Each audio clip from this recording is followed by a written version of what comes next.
ನಮಸ್ತೆ Anshu Ashok Hegde.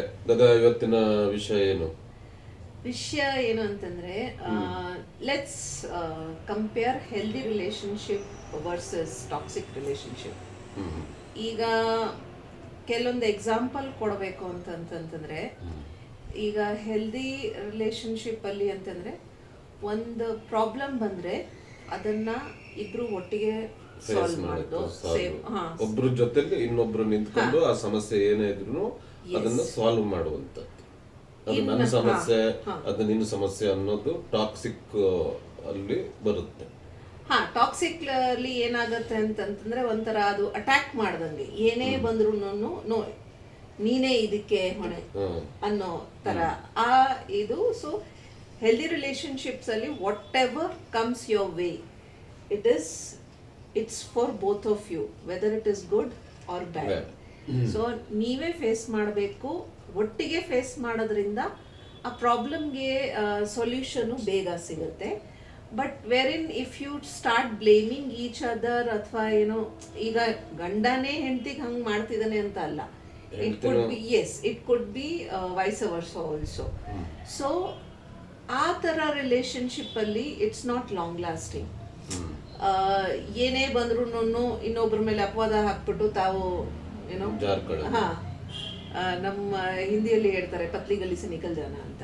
So that should not be the criteria.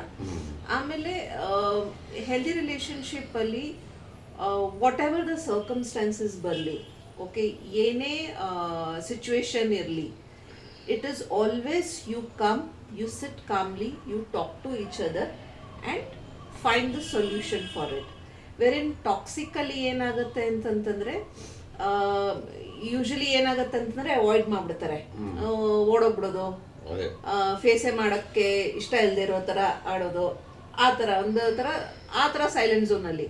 But ವೆರಿನ್ ನಮ್ಮ ಏನಂತಂದ್ರೆ ಹೆಲ್ದಿ ರಿಲೇಶನ್ಶಿಪ್ ಅಲ್ಲಿ ಅಂತಂದ್ರೆ we understand that silence is not a solution for it. You have to find ಆ problem ಇದ್ದಾಗ ಅದಕ್ಕೆ solution ನಾವೇ ಹುಡುಕ್ಬೇಕು. ಬಿಟ್ರೆ ನಾವು ಸೈಲೆಂಟ್ ಆಗಿಬಿಟ್ರೆ it will not heal. So ನಿಮ್ಮ ಅನಿಸಿಕೆ ಏನು? ಅದೇನೋ ನಾನು ಹೇಳೋದೇನು ಗೊತ್ತಾ, ಇಷ್ಟೇ, ಗಂಡ ಹೆಂಡತಿ ಸಂಬಂಧ ಆರೋಗ್ಯಕರವಾಗಿರಬೇಕು. ಆರೋಗ್ಯಕರವಾಗಿದ್ದಾಗ ಆ ಸಂಬಂಧದಲ್ಲಿ ಖುಷಿ ಇರುತ್ತೆ, ನೆಮ್ಮದಿ ಇರುತ್ತೆ. ಆಮೇಲೆ ಈಗೇನೇ ಸಮಸ್ಯೆ ಬಂತು ಅಂತ ಇಟ್ಕೊಳ್ಳಿ, ಆಗ ಇಬ್ರು ಕೂತ್ಕೊಂಡು ಆ ಸಮಸ್ಯೆಗೊಂದು ಪರಿಹಾರ ಹುಡುಕಿದ್ರೆ ಅದು ಈಸಿ ಆಗುತ್ತೆ. ಈಗ ಏನಾದರೂ ಇದು ಈಗ ಒಬ್ಬರ ಬೆನ್ನಿಗೆ ಒಬ್ಬರು ನಿಂತ್ಕೋಬೇಕು, ಅದೇ ಸಂಸಾರ. ಈಗ ಏನಾದರೂ ಸಮಸ್ಯೆ ಬಂತು, ಇದೆಲ್ಲ ನಿನ್ನಿಂದ ಆಗಿರೋದು ಅಂತ ಓಡ್ ಹೋಗ್ಬಿಟ್ರದಿ, ಇವ್ರು ಹೇಳೋದಂಗೆ ಪಕ್ಕದ ಕಲ್ಲಲ್ಲಿ ಓಡ್ ಹೋಗ್ಬಿಡೋದು. ಒಳ್ಳೇದು ಮಾತ್ರ ನಾನು ಮಾಡಿದ್ದು, ಕೆಟ್ಟದ್ ಮಾತ್ರ ನೀನ್ ಮಾಡಿರೋದು. ಅಥವಾ ಏನಾದ್ರು ಸಮಸ್ಯೆ ನನ್ನಿಂದ ಆಗಿದ್ರು ಕೂಡ ಅವಳ ಮೇಲೆ ಹಾಕ್ಬಿಡೋದು. ಆ ಥರದ್ದು ಒಳ್ಳೇದಲ್ಲ. ಅದು ಸಂಸಾರ ನೀಟಾಗಿ ಹೋಗಲ್ಲ. ಆ ಖುಷಿಯಾಗಿ ಆ ನೆಮ್ಮದಿ ಒಂದು ಆ ದಾಂಪತ್ಯ ಜೀವನ ಏನಿರುತ್ತೆ ಅದು ಹೆಲ್ದಿ. ಆ ರಿಲೇಶನ್ಶಿಪ್ ಆರೋಗ್ಯಕರವಾದಂತಹ ಸಂಬಂಧಗಳಿದ್ದಾಗಲೇ ಸಾಕಷ್ಟು ವರ್ಷಗಳೇನು ಜೀವನದ ಪರ್ಯಂತ ನಾವು ಸುಖವಾಗಿರಬಹುದು ಅನ್ನೋದು ನನ್ನ ವೈಯಕ್ತಿಕ ಭಾವನೆ. ಸುಮ್ಮನೆ ಹೆಂಡತಿ ಗಂಡನ ಮೇಲಾಗ್ಲಿ, ಗಂಡ ಹೆಂಡತಿ ಮೇಲಾಗ್ಲಿ ಇಲ್ಲದಲ್ಲದ್ದು ಏನೇನೋ ಮಾತಾಡ್ಕೊಂಡು ಏನೇನೋ ಇದು ಮಾಡ್ಕೊಂಡು ಸುಮ್ಮನೆ ಯಾಕೆ ಸಂಬಂಧಗಳನ್ನ ಹಾಳು ಮಾಡ್ಕೋತೀರಿ? ಯಾಕೆ ಅಂತಂದ್ರೆ ನಾವು ಅಗ್ನಿ ಸಾಕ್ಷಿಯಾಗಿ ತಾಳಿ ಕಟ್ಟಿರ್ತೀವಿ, ನನ್ನ ಕೊನೆಯ ಉಸಿರಿರೋವರೆಗೂ ನಾನು ನಿನ್ನನ್ನು ಚೆನ್ನಾಗಿ ನೋಡ್ಕೋತೀನಿ ಅಂತ. ಅಷ್ಟೆಲ್ಲ ಒಂದು 7 ಹೆಜ್ಜೆ ಬೇರೆ ನಡೆದ್ಬಿಡ್ತು, ಕಾಯನ ವಾಚ ಮನಸ್ಸ ಏನು ಎಲ್ಲದೂ ಇರುತ್ತಲ್ವಾ. ಅದನ್ನ ಎಲ್ಲ ಒಳ್ಳೆ ಸಂಬಂಧದಲ್ಲಿ ಹೋಗೋಣ, ಇಬ್ರು ಖುಷಿಯಾಗಿರೋಣ, ಅಷ್ಟೇ ನಾನು ಹೇಳೋದು. ಇದಕ್ಕೇನಂತೀರಿ ತಾವು? Any time healthy relationship is always. ಆಮೇಲೆ ಇನ್ನೊಂದು ಏನ್ ಗೊತ್ತಾ, ಈಗ ನೀನ್ ನನ್ನ ಲವ್ ಮಾಡ್ತಿದ್ದೆ ಅಂತ, ಅಥವಾ ನಾನು ನಿನ್ ಲವ್ ಮಾಡ್ತಿದ್ದೀನಿ ಅಂತಂದಾಗ ನಾನು ಹೇಳೋದಂಗೆನೆ ಕೇಳಬೇಕು. ನಾನು ಹೇಳಿದ್ದೆ ಇದು, ಯಾಕಂದ್ರೆ ನಾನು ಹಿಂಗೆ ಅದೆಲ್ಲ ತಪ್ಪು. ಪ್ರೀತಿ ಅನ್ನೋದು ಒನ್ ಸೈಡ್ ಅಲ್ಲ, ಅದು ಇಬ್ರು ಆ ಪ್ರೀತಿಸಿದಾಗ ಪರಸ್ಪರ ಅರ್ಥ ಮಾಡ್ಕೊಂಡಾಗ ಜೀವನ ಸುಖದ ಜೀವನ ಆಗುತ್ತೆ. ಸುಖದ ಜೀವನದ ಕಡೆ ನಾವು ದಿನನಿತ್ಯ ಸಾಗ್ಬಹುದು, ಆ ದಾರಿಯಲ್ಲಿ ಕಲ್ಲು ಮುಳ್ಳು ಇಲ್ದೇನೆ. Don't make it that if you love me you have to obey me. That should not be the criteria in healthy relationship.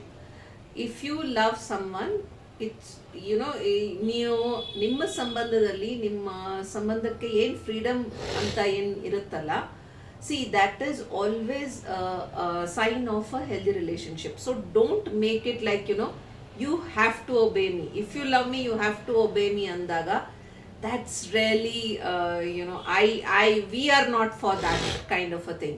So don't do that. ಆಮೇಲೆ ಇನ್ನೊಂದು ನಿಮ್ಗೆ ಹೇಳೋದನ್ನ ನಾನು ಇದು ಈ ಟಾಕ್ಸಿಕ್ ಅಂದ್ರೆ ಈ ವಿಷಕಾರಿನ ಅಥವಾ ಏನು ಒಂದು ಇರುತ್ತಲ್ಲ, ಆ ರೀತಿಯ ಮನೋ ಸೆಟ್ಟಲ್ಲಿ ಹೇಳ್ತೀವಿ ಅಂತಂದ್ರೆ ಹಿಂಗೆ ಅಂತ. ಈ ಕೆಲವೊಂದು ಹೆಂಗಿರುತ್ತೆ ಅಂತಂದ್ರೆ ಈ ಬೈಯೋದಿರುತ್ತೆ ಅಂತ ಇಟ್ಕೋ, ಏನೋ ನಿಂದೆ ಹಂಗೆ ಹಂಗೆ.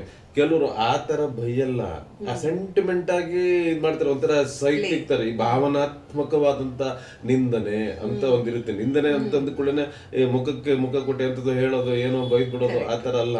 ಆ ಸೆಂಟಿಮೆಂಟ್ ಆಗ ಆ ಭಾವನೆಗಳ ಜೊತೆ ಆಟ ಆಡ್ತಾ ಆಡ್ತಾ ಆಡ್ತಾ ನಿಂದನೆ ಮಾಡ್ತಾರೆ.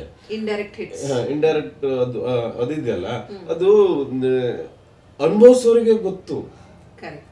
ಕೇಳೋರಿಗೆ ಏನ್ ಅನ್ಸುತ್ತೆ ಅಂದ್ರೆ, ಇಷ್ಟು ಚೆನ್ನಾಗಿ ಮಾತಾಡ್ತಿದ್ದಾನೆ, ಇಷ್ಟು ಚೆನ್ನಾಗಿ ಕೇರ್ ತಗೋತಿದ್ದಾಳೆ ಅಂತ ಅನ್ಸಬಹುದು. ಆದ್ರೆ ಅದಲ್ಲ, ಅದು ಮನಸ್ಸಿಗೆ ನೋವನ್ನ ಕೊಡುತ್ತೆ.